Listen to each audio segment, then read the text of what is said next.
Soon after using a Kalos native Zapdos at the 2014 Missouri Winter Regional, I was bombarded with people wanting to trade for it and others asking for advice about how they could capture their own. I was kind of surprised at the severe misconceptions that many people had about capturing their Kanto roamer in X and Y. Many people recounted horror stories of resetting for weeks only to give up in frustration. One person had mentioned how absolutely painful each reset was for them. Curious, I asked why. They responded, "Well, every time I reset, I have to encounter my Zapdos 11 times before he lands in that cave so I can get different IVs." The truth is, capturing a specific nature, perfect IV, and even specific hidden power Kalos native Kanto legendary bird isn't that difficult, and it doesn't have to take an unreasonable amount of time either. Although admittedly luck played a role in it, I captured this Zapdos here in a total of 3 days. 1 day of planning, and 2 evenings of resetting after I came home after work. It's timid-natured, its IVs are 31, 8, 30, 29, 31, 31, and it has Ice as its hidden power type. For all intents and purposes, this is a perfect Kalos native Zapdos, and it wasn't that hard to get it. To prove to you how easy it is, and to demonstrate the easiest possible way to do it, I'm going to show you how by catching the Moltres that's still roaming on my Pokemon Y. To begin with, capturing your Kanto bird is a 3-step process. The 3 steps are repeatedly encountering your roamer, preparing to capture your roamer, and resetting on your roamer.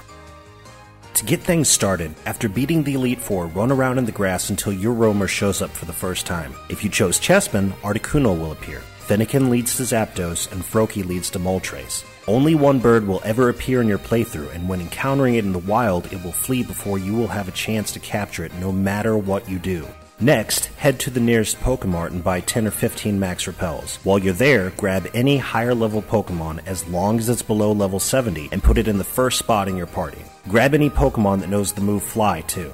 Then, fly to any town that has access to multiple routes. Camphor Town has easy access to 2 routes, and Lumio City has access to 3 or 5. Now, check your Pokedex entry for your roamer. The route that it is currently in will be glowing red. If the bird is in a route that is very close to you, walk, skate, or bike to that route, but do not fly. If it is not in a route that is very close to you, keep flying to your same location and checking its Pokedex entry until it is. It won't take long. Remember, flying automatically resets the route your roamer is in. Also, when walking, skating, or biking towards the route your roamer is in, check its Pokedex entry every time you go from one area or route to another. There's a small chance that your roamer will move to another route, but it usually stays put long enough for you to reach that route. When you're in the route that the roamer is currently in, make sure your high but sub-level 70 Pokemon is in the front spot and use a max repel. Then, run around in any place where there are wild Pokemon like tall grass or shallow water. What this will do is ensure that no lower level Pokemon will pop out to interrupt your quest for the bird. Only your roamer will be of a high enough level to pop out. Unfortunately, you're going to have to repeat this process something like 11 times. I have no idea why you have to encounter it so many times, but if you follow the previous steps, this can be achieved in a couple of hours or less. Once you've encountered your roamer 11 times or so, when you check its Pokedex entry, it will show that it's at the Sea Spirit's Den, an island in the upper leftmost area of your map. The first leg of your journey to capturing a competitively viable Kalos native Kanto legendary bird is complete. Now it's time to do some prep work before actually resetting on your roamer. You could run straight to the Sea Spirit's Den and start resetting now, but if you follow the next steps, you can take what would be a weeks-long process and cut that down to a matter of a day or 3. Now is the time to figure out what nature, hidden power, and IVs you want. What do you want to do with your roamer? What moves and items do you expect to use? In my case, I already RNG'd a timid Hidden Power Ground and a shiny timid Hidden Power Grass Moltres in the 4th generation. While those hidden powers are useful, I've never found them to be entirely necessary. It does get Solar Beam, and honestly, Overheat, Heat Wave, Hurricane, and Ancient Power cover the current metagame just fine. I'm going to go for a modest Moltres this time around, and while Hidden Power Grass, Ground, or Ice would be nice, it's not like this is Zapdos. I'll just take what I can get. Once you've figured out what kind of roamer you want, head to somewhere like Pokemon Showdown to figure out what its stats should be at level 70. Jot them down and keep them handy. You'll need them when you start resetting. Then, make sure you have a Master Ball. If you need a Master Ball, there are people who can provide one for you in the trading and breeding forum. Or, if you're like me, just hit up your friends on Facebook. Next, obtain a synchronizer with the nature that you want your roamer to be. If you need one quickly, there are people in the trading and breeding forum who can loan or give you one. Otherwise, Ralts's can be found on Route 4. Capture a female with Synchronize and slap it in the daycare without an Everstone with any mate in order to churn out synchronized Ralts's of various natures. Put it in the front of your party, then take it somewhere and kill it. Its ability will still affect the nature of your roamer, but you won't have to deal with switching it out this way. You'll also need any Pokemon who knows Surf in order to reach the island Sea Spirit's Den, and any Pokemon that knows Fly so you can fly to Kalude City in order to speak with the IV Checker and the Hidden Power Checker in Anastar City. Now here's a tip that will save you a buttload of time and annoyance. Either Pokebank a previous gen bird, or see if a friend will touch trade you one so that you'll have already filled out its Pokedex entry. I cannot tell you how annoying it is to have to go through that Dex entry scenario hundreds and hundreds of times while you reset. And one more thing. Find a Pokemon with an ability that announces itself at the beginning of the battle, like Pressure or Intimidate, but that is not a nerve. That happens to be exactly 1 speed point slower than your roamer's expected speed. Put it right behind your Fainted Sink. This will tell you immediately before the first turn even begins whether or not your roamer has at the very least the same speed stat as this Pokemon. In my case, I Poke-transported an old Articuno that I had set up to have 151 speed, which is 1 point below my target Moltres' 152 speed.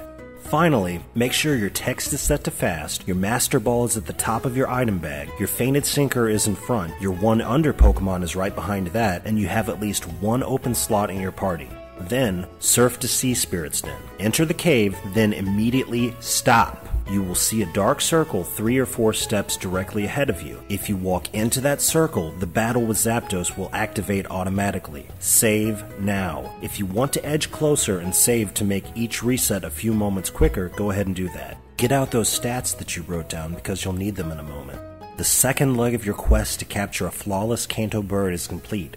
Save one final time.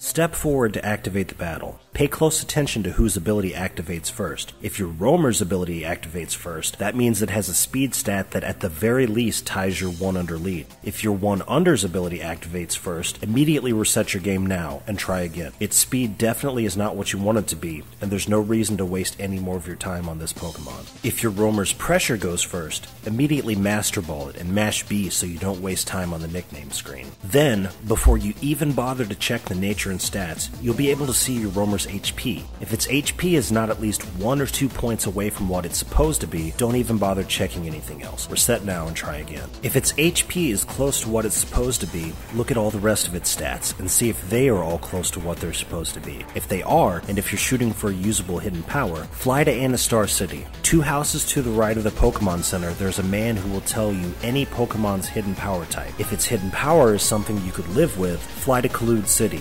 In the upper left-hand corner of the Pokemon Center, there's a man who will identify any 31 IVs that your Pokemon has by saying, stats like those can't be beat, or any 0 IVs by saying some variation of, that stat couldn't be worse, or that stat is weak. The information that these 2 guys give, along with your roamer's stats, nature, and characteristic, will be enough to then determine its exact IVs on Metal Kid's IV check. If at any point you notice that it's not what you want, do not settle. Just reset. You will get what you want if you keep trying.